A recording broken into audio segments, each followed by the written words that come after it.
praise to our God. He is the Lord. Sa ngalan ng Ama, ng Anak at ng Espiritu Santo. Amen. Sumainyo ang Panginoon. At sumaiyo rin. Mga kapatid, lahat tayo ay tinatawag. Pero hindi naman lahat ng tawag ay galing sa Diyos. Tinatawag ka minsan ng barkada mo para kayo'y mag-inuman, magliwaliw.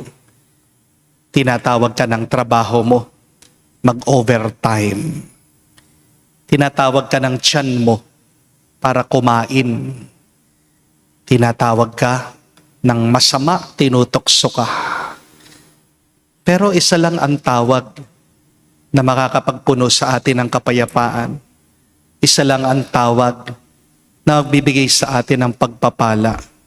Isa lang ang tawag na maghuhubog sa atin para tayo maging pagpapala sa iba. Walang iba kung hindi ang Diyos. Aminin natin, madalas bingi tayo sa tawag ng Diyos. Dahil masyado nating pinakikinggan ang tawag ng mundong ito. Kaya naman sa mga pagkakataon na kung saan alam natin na tayo tinatawag pero hindi tayo sumunod sa Kanya, tayo magpakumbaba, humiling muli ng awa at pagpapatawad ng Diyos. Inaamin ko.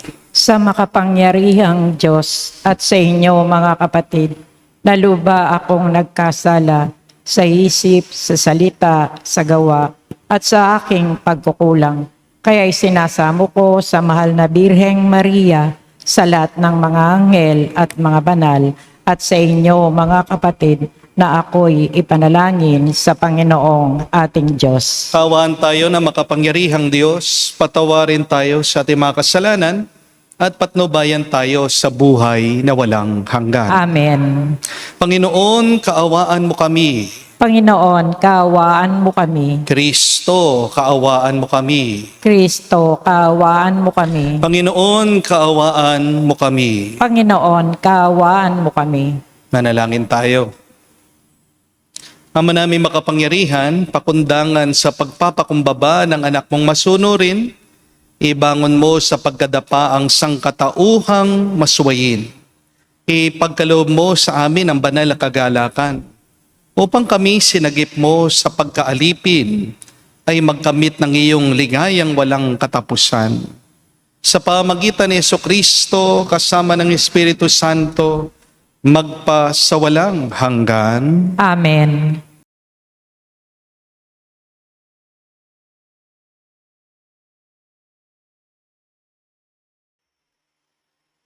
Pagbasa mula sa aklat ni Propeta Oseas.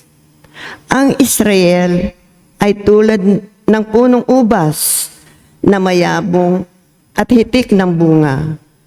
Habang dumarami ang kanyang bunga, dumarami naman ang itinatayo niyang dambana. Habang umuunlad ang kanyang lupain, ay lalo nilang pinagpapala ang mga haliging sinasamba nila. Marumi ang kanilang puso. Kayo'y dapat nilang pagdusahan ang kanilang kasamaan. Wawasakin ng Panginoon ang kanilang mga dambana at sisirain ang mga haliging sinasamba nila. Di magtatagal at sasabihin nila, wala kaming hari sapagkat hindi kami natatakot sa Panginoon. At ano ang magagawa para sa amin ng isang hari?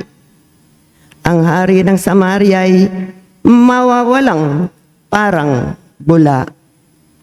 Wawasakin ang mga dambana sa burol ng Aven na naging dahilan ng pagkakasala ng Israel. Tutubuan ng mga tinik at dawagan ang kanilang mga dambana.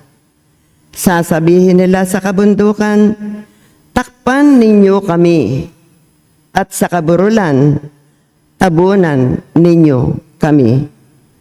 Maghasik kayo ng katwiran, at mag-aani kayo ng pagpapala, bunga ng katapatan ninyo sa akin. Bungkalin ninyo uli ang pinabayaang lupa sapagkat panahon na upang hanapin ang Panginoon.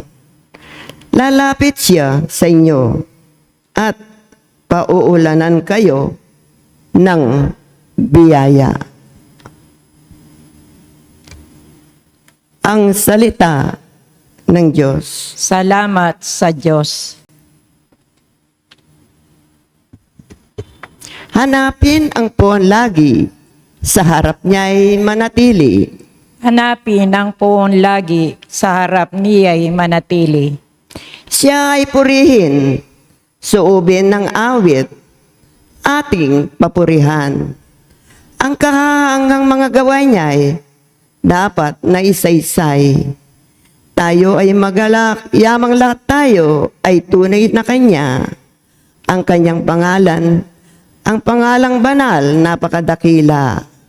Lahat ng may nais maglingkod sa puon, dapat na magsaya. Hanapin ang poon lagi, harap niya'y manatili. Siya ay hanapin, ang kanyang lakas ay siyang asahan.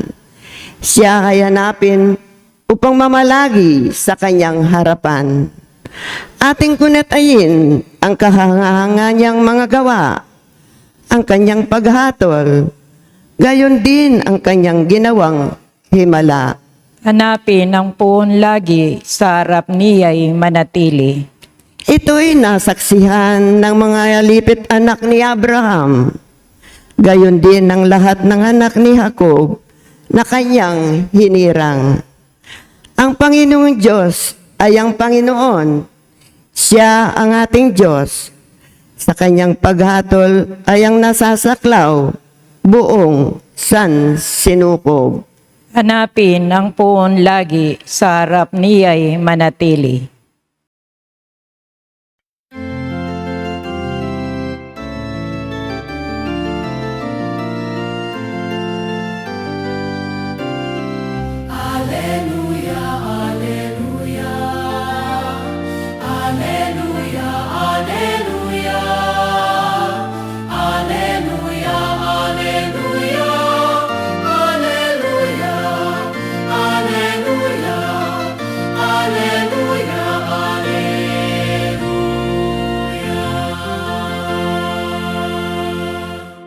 Ang Diyos ay maghahari na, talikdan ang tanang sala, manalig sa balita niya.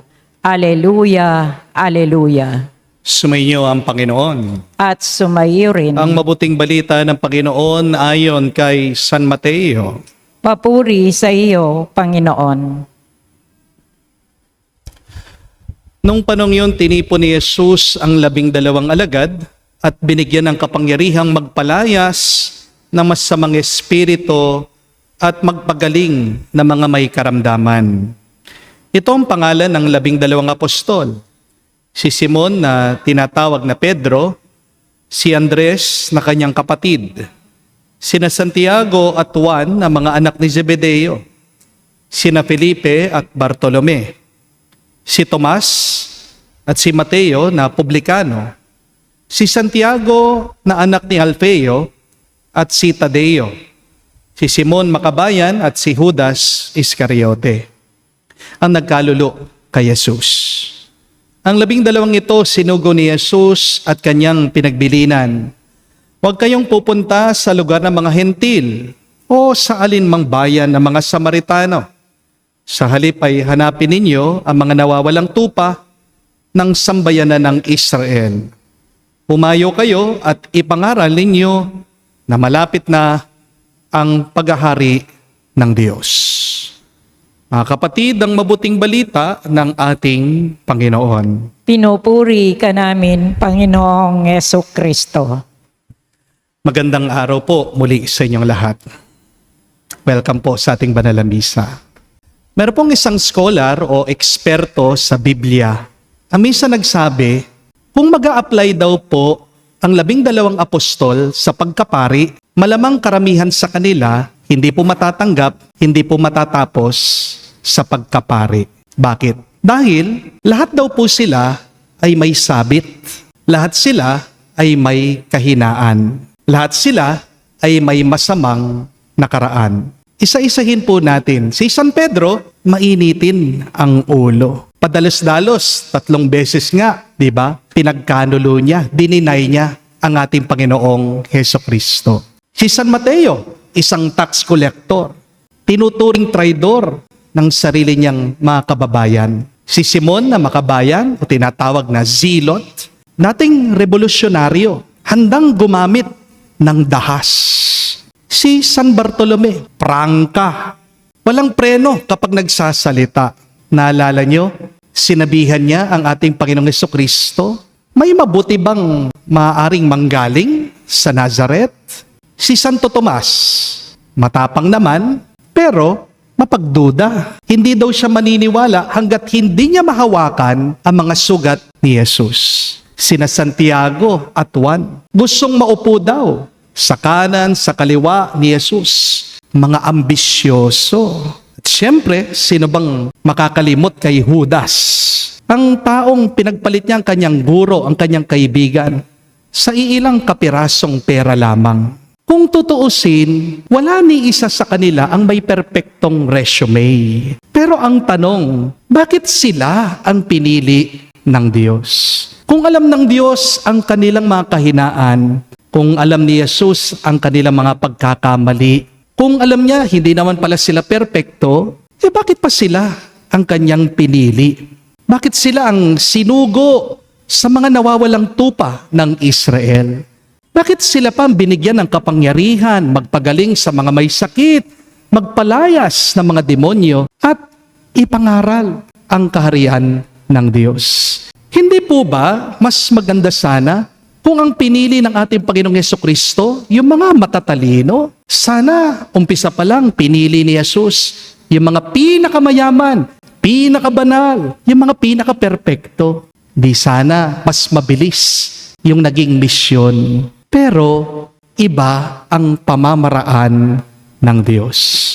Ang Diyos hindi po naghahanap ng perpekto. Naghahanap ang Diyos ng mga taong handang magpasakop sa Kanya. I think Jesus did not choose the apostles because they were perfect. Jesus chose them because they were willing. They were obedient.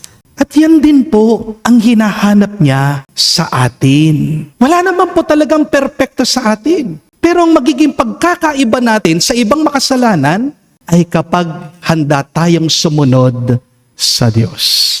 Ang tanong ay hindi yung perpekto ka ba? Ang tanong ay, handa ka bang sumunod sa Diyos?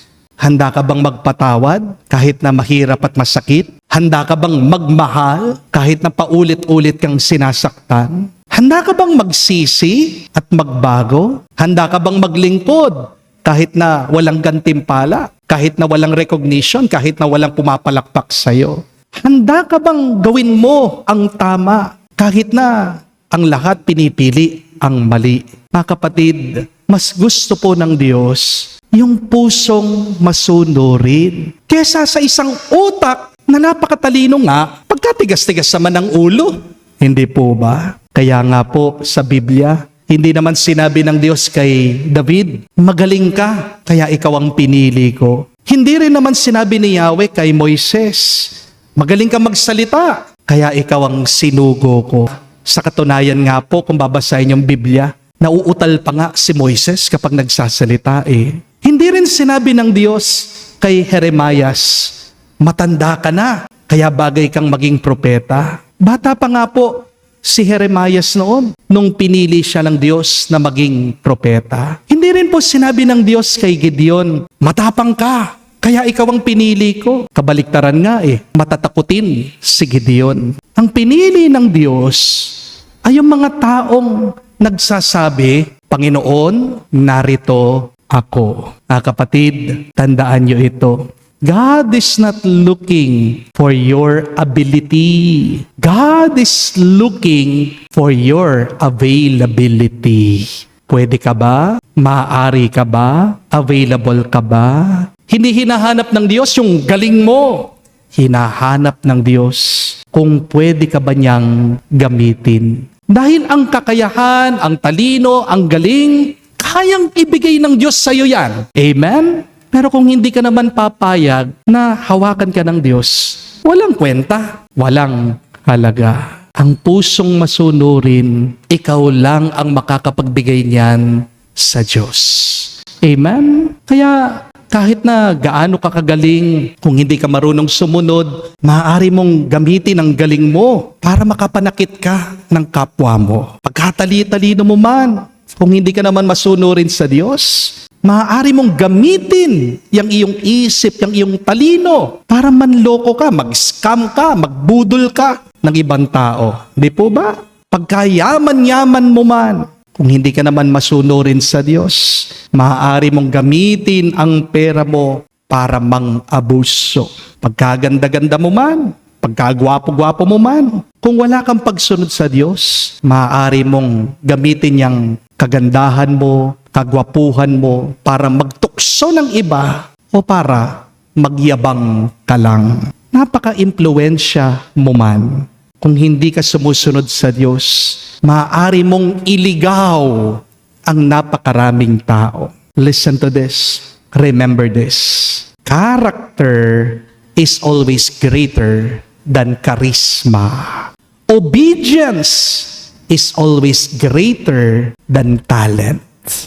At ang pinakamagandang balita po, kung nagamit ng Diyos sila Pedro, Tomas, Mateo, at sila'y naging apostol. Kahit na marami silang kasalanan, panghihina, may pag-asa din tayo. Kung meron kang nakaraan, hindi yan hadlang.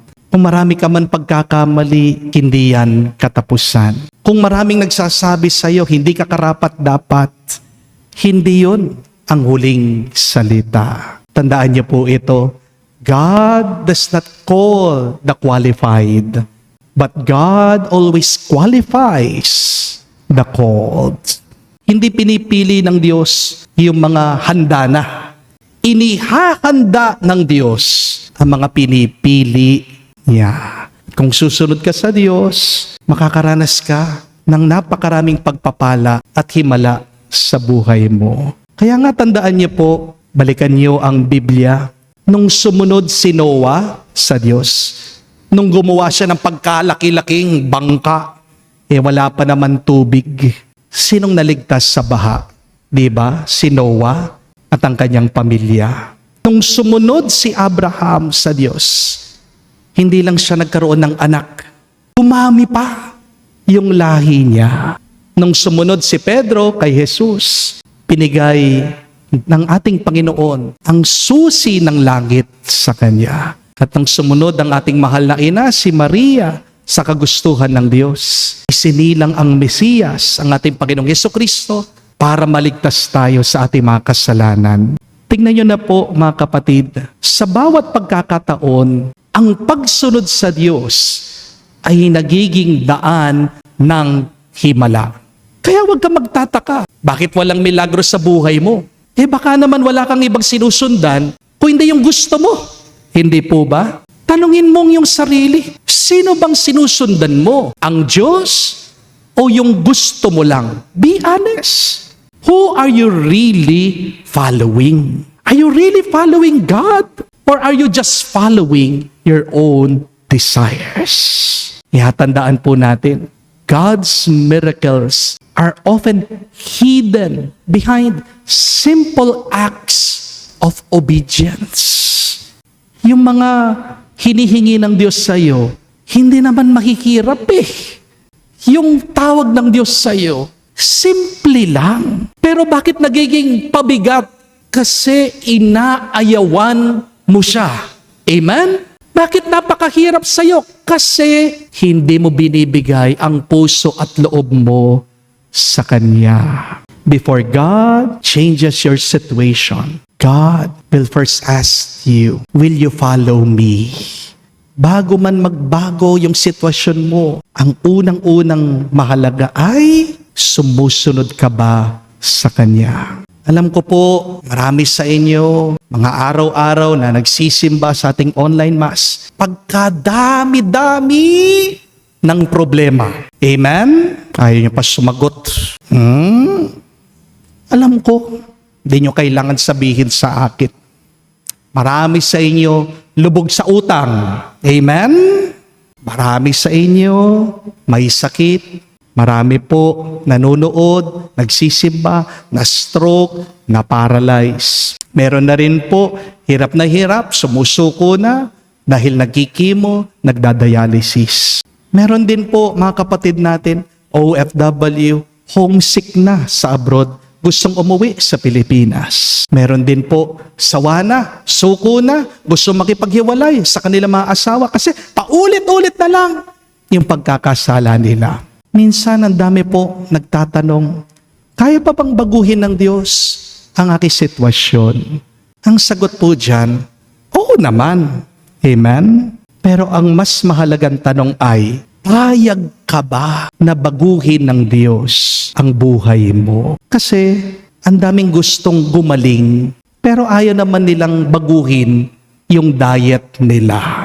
Amen? Bawal na yung Coke, bawal na yung chicharo, bawal na yung maraming kanin, bawal na pagkain ng matatamis, ng chocolate. Ano yung sinasabi? Father, pagdasal mo na lang ako. Walang magbabago. Hindi po ba? Kung hindi mo babaguhin ang sarili mo. Amen? Ang dami gusto nilang maayos ang kanilang relasyon. Ayaw naman nila magpatawad. Ayaw naman nilang iwan yung nakalipas. Di po ba? Ang dami gustong makabayad ng utang. Ayaw naman baguhin yung paraan ng paggastos nila. Hindi po ba?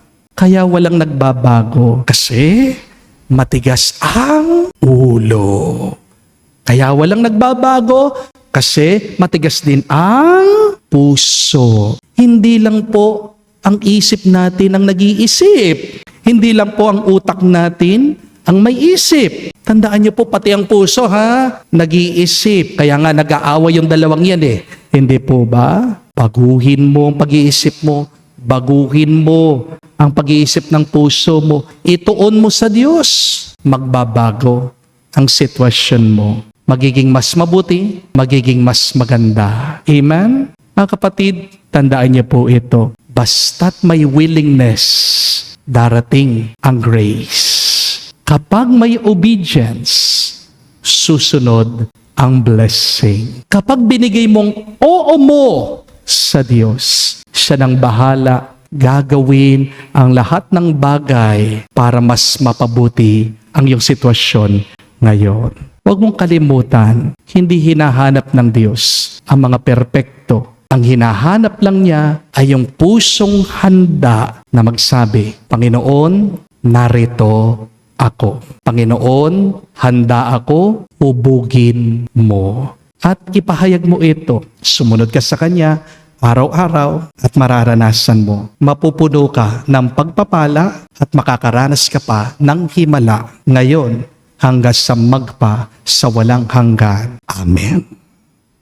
Tumayo po tayo, alay po natin sa Diyos ang ating mga dasal at panalangin. Ating sabihin, Panginoon, dinggin mo kami. Panginoon, dinggin mo kami. Yaong mga tinawag sa simbahan upang mamuno sa sambayanan ng Diyos, naway maging matapang sa pagpapahayag ng Ebanghelyo ni Jesucristo saan mang bahagi ng daigdig. Manalangin tayo sa Panginoon. Panginoon, dinggin mo kami. Ang mga naghahangad na makita ang Diyos, naway makatagpo ng kaliwanagan ng diwa at makatugon ng buong puso sa paanyaya ng Diyos na makapiling siya. Manalangin tayo sa Panginoon. Panginoon, dinggin mo kami. Ang mga kabataan naway makilala ang tinig ni Kristo na tumatawag sa kanila sa buhay paglilingkod. Manalangin tayo sa Panginoon. Panginoon, dinggin mo kami. Sa katahimikan po ng ating puso, banggitin natin, sabihin natin sa Diyos ang ating mga personal na pangangailangan. Makalangit na Ama, sa iyong pagtawag sa amin sa pang-araw-araw naming buhay, hayaan mong bigyan kami ng iyong espiritu ng lakas upang bigkasin ang mga katagang, Panginoon, narito ako, nakahandang sundin ang kalooban mo. Hiniling namin ito sa pamagitan ni Kristo, aming Panginoon. Amen.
Manalangin kayo mga kapatid, para ang ating mga paghahain ay kalugdan ng Diyos, amang makapangyarihan.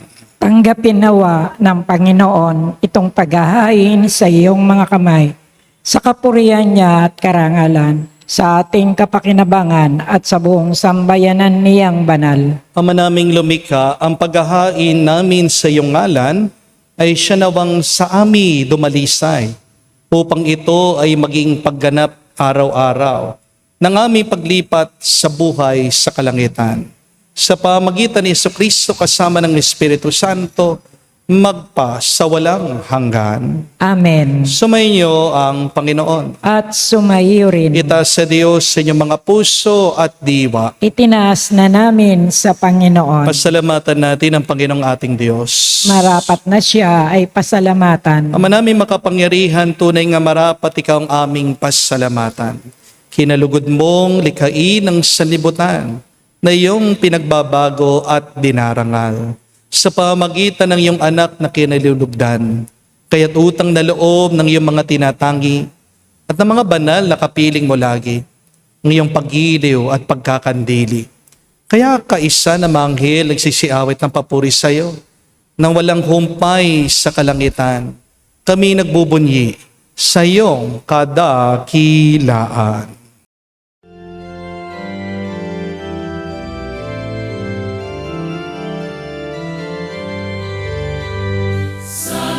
Santo, Santo, Panginoong Diyos ng mga hukbo, napupuno ang langit at lupa ng kadakilaan mo.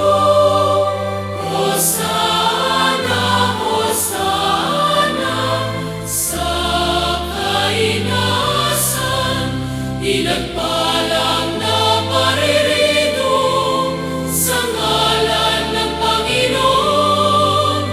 Hosana, Hosana, sa kainasan. Hosana, Hosana, sa kainasan. Ama naming banal, ikaw ang bukalan tanang kabanalan.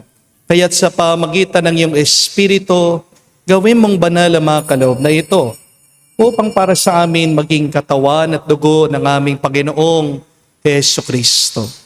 Bago niya pinagtiis ang kusang loob na maging handog, Hinawakan niyang tinapay, pinasalamatan kanya.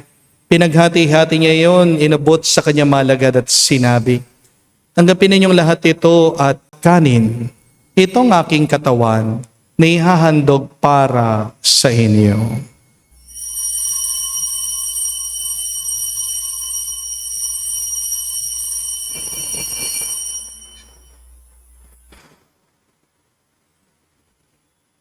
Gayon din naman na matapos ang hapunan, hinawakan niyang kalis. Muli kanyang pinasalamatan. Nabot niya ang kalis sa kanyang malagad at sinabi, "Tanggapin ninyong lahat ito at inumin. Ito ang kalis ng aking dugo, ng bago at walang hanggan tipan. Ang aking dugo na ibubuhos para sa inyo at para sa lahat, sa ipagpapatawad ng mga kasalanan. Gawin ninyo ito sa pag-alaala sa akin."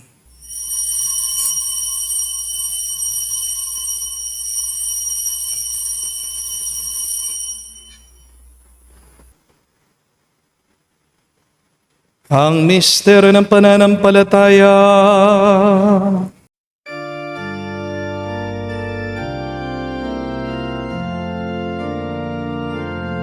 Si Kristo ay namatay, si Kristo ay nabuhay, si Kristo ay babalik sa wakas, sa wakas ng panahon. Ama, ginagawa namin ngayon ang pag-aalaala sa pagkamatay muling pagkabuhay ng iyong anak. Kaya tinialay namin sa iyo ang tinapay nagbibigay buhay at ang kalis sa nagkakalob ng kaligtasan. Kami nagpapasalamat dahil kami yung minarapat na tumayo sa harap mo para maglingkod sa iyo. Sinasamo namin kami magsalo-salo sa katawan at dugo ni Kristo ay mabuklod sa pagkakaisa sa pamagitan ng Espiritu Santo. Ama, lingapin mong iyong simbahan, laganap sa buong daigdig. Puspusin mo kami sa pag-ibig. Kay San Leon ang aming Santo Papa, si Florentino aming Arsobispo ng Tanang Kaparian. Alalahanin mo rin ang aming mga kapatid na nahimlay, may pag-asang sila'y muling mabubuhay. Gayon din naman lahat ng mga pumanaw. Kawan mo't sila't patuloyin sa iyong kaliwanagan. Kawan mo't pagindapatin kaming lahat. Makasalo sa iyong buhay na walang wakas. Kaisa na mahal na Birhen Maria, Ina ng Diyos. Kaisa ni San Jose, ang kanyang maluwalhating esposo. Kaisa ng mga apostol, lahat ng mga banal na namuhay dito sa daigdig na kalugod-lugod sa iyo. May pagdiwang nawa namin ang pagpupuri sa ikararangal mo sa pamagitan ng iyong anak, aming Panginoong Jesucristo. Sa pamamagitan ni Kristo, kasama niya at sa Kanya, lahat ng parangal at papuri ay sa iyo, Diyos Ama, makapangyarihan, kasama ng Espiritu Santo, magpasawalang hanggan. Amen, Amen, Amen, Amen,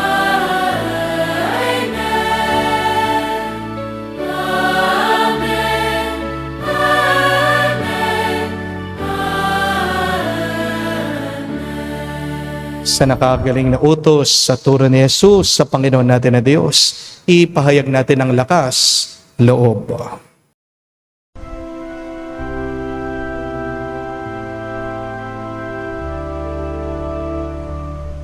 Ama namin, sumasalangit ka, sambahin ang ngalan mo, mapasa amin ang kaharian mo, sundin ang loob mo dito sa lupa para nang sa langit.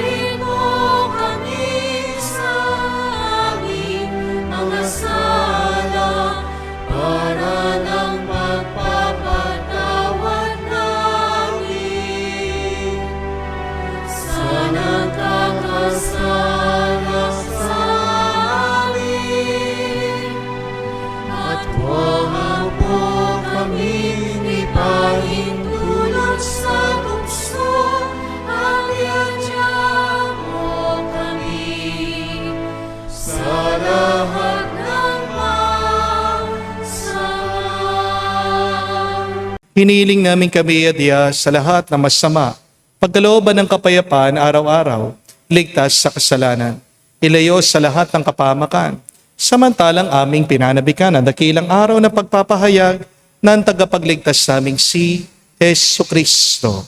Sapagkat iyo ang kaharian at ang kapangyarihan at ang kapurihan magpakailanman. Amen. Panginoong Yesu Kristo, sinabi mo sa mga apostol, kapayapaan ang iniiwan ko sa inyo, ang aking kapayapaan binibigay ko sa inyo. Tunghayan mo ang aming pananampalataya at huwag ang aming pagkakasala. Pagkalooban mo kami ng kapayapaan at pagkakaisa ayon sa iyong kalooban, kasama ng Espiritu Santo, magpa sa walang hanggan. Amen. Kapayapaan ng Panginoon ay laging sumainyo. At sumaiyo rin. Magbigayan po tayo ngayon ng kapayapaan sa bawat isa. Peace with you po. Kapayapaan po sa inyong lahat.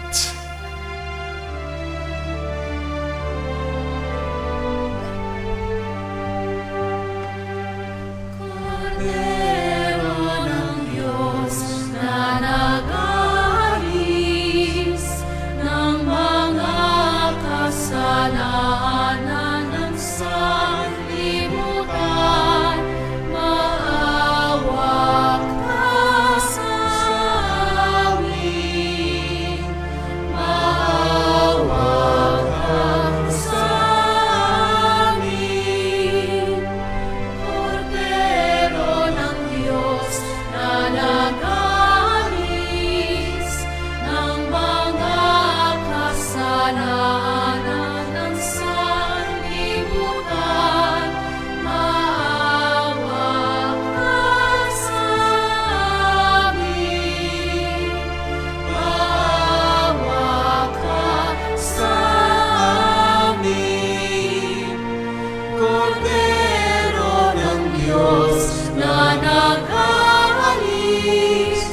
ng mga kasalanan ng sanlibutan, ipagkaloob mo sa amin ang kapayapaan.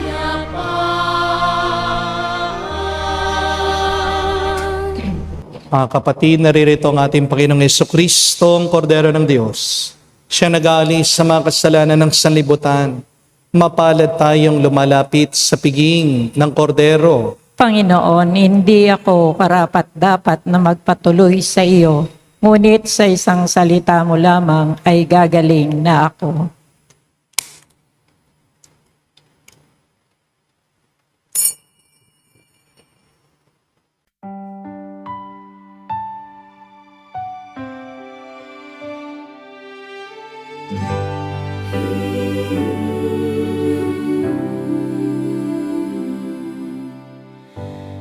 Panginoon, narito ako, pusong bukas sa iyong tawag.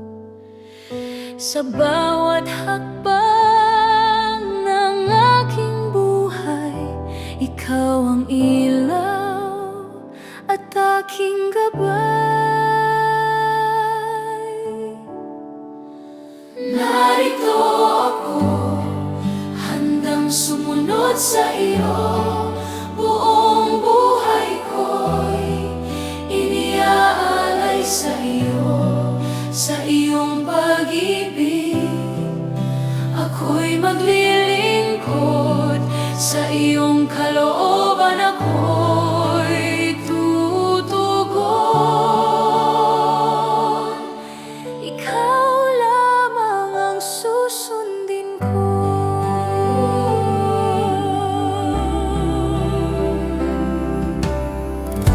Kapag mahina ang aking loob, ikaw ang lakas na aking sandigan.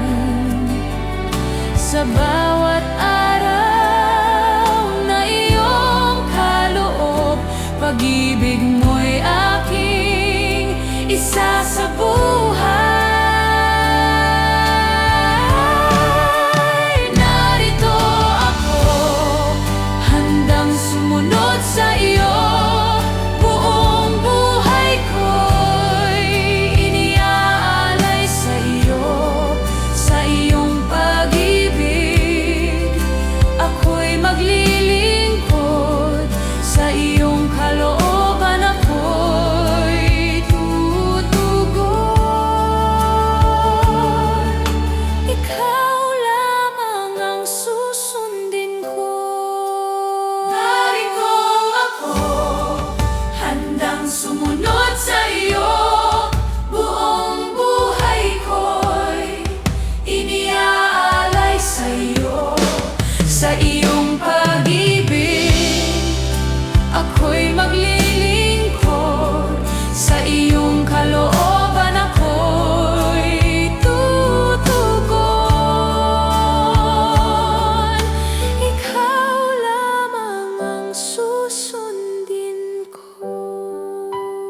Manalangin tayo.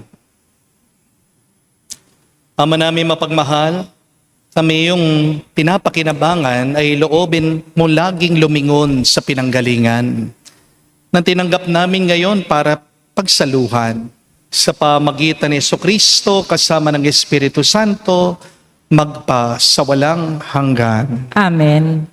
Mga kapatid, tandaan niyo po na hindi tinatawag ng Diyos sa mga perpekto, pero ang mga tinawag niya na tumalima sa Kanya, sumunod sa Kanya, nagpasakop sa Kanya, ay ginagawa niyang perpekto. Pagkagaling-galing mo man, pagkatali-talino mo man, pagkatalent-talentado mo man, kung hindi ka susunod sa Diyos, kung hindi ka magpapakumbaba sa Kanya, walang halaga ang iyong talino. At ang mga hindi nagpapasakop sa Diyos ay nagiging mga kaaway ng Diyos. Remember that Satan, Lucifer, was one of the highest perfect angels in the army of God. Pero dahil hindi siya sumunod sa Panginoon, ano nangyari sa kanya? Siya'y naging masama. Kapag hindi ka nagpapasakop sa Diyos, ikaw ay napapasama. Pero kapag ikaw ay nagpakumbaba, sumunod sa Kanya, kahit na hindi ka perpekto, diyan nag-uumpisa ang mga pagpapala at milagro sa buhay mo. Hindi hadlang ang kasalanan mo. Hindi hadlang ang iyong mga pagkakamali. Hindi hadlang ang mga masakit mong nakaraan. Nagiging hadlang lang yan kung hindi ka lumalapit at sumusunod sa kagustuhan ng Diyos. Dahil kaya ka pang hubugin, baguhin ng Diyos. Ang tanong, gusto mo ba? Hari naway ang ating panalangin ngayon ay, Panginoon, narito ako, handang sumunod sa iyo. At makikita mo, gaganda, magbabago, at magiging mas mabuti ang iyong buhay. Sumainyo ang Panginoon. At sumayo rin. At kayo'y basbasan ng Diyos, makapangyarihan sa lahat, sa ngalan ng Ama, ng Anak, ng Espiritu Santo. Amen. Ang ating misa ay natapos na. Pumayo kayo sa kapayapaan ni Kristo. Salamat sa Diyos.